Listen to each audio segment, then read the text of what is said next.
নারী শুধু পরিবারের স্তম্ভই নন, তারা অনুপ্রেরণারও উৎস। তাদের অক্লান্ত পরিশ্রম, ধৈর্য ও নেতৃত্ব পরিবারের প্রতিটি ক্ষেত্রেই দৃশ্যমান।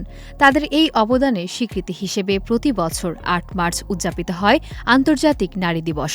বিশেষ এই দিনে নারীর অবদান ও সামাজিক গুরুত্ব নিয়ে কথা বলেছেন অভিনেত্রী রাফিয়াত রশিদ মিথিলা। মিথিলা বলেন, নারীরা পিছিয়ে থাকেন সমাজের কারণে। শিক্ষা, কর্মক্ষেত্র এবং অন্যান্য ক্ষেত্রে নারীরা পিছিয়ে রয়েছে, যা সমাজের তৈরি প্রতিবন্ধকতার ফল। তিনি আরও যোগ করেন, এখনও নারীরা প্রতিবন্ধকতা ঠেলে এগোচ্ছে, কিন্তু সমাজ যদি এগুলো না ভাঙতে পারে, আমাদের সন্তানও এগোতে পারবে না।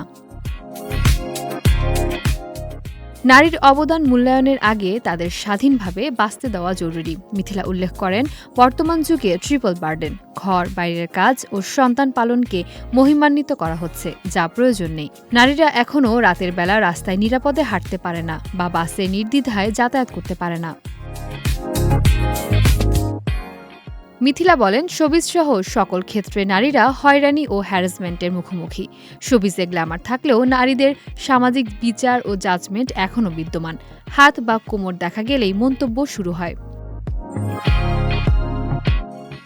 অভিনেত্রীর ভাষ্য, বন্ধুত্বে নারী ও পুরুষের মধ্যে বিভাজন হওয়া উচিত নয়।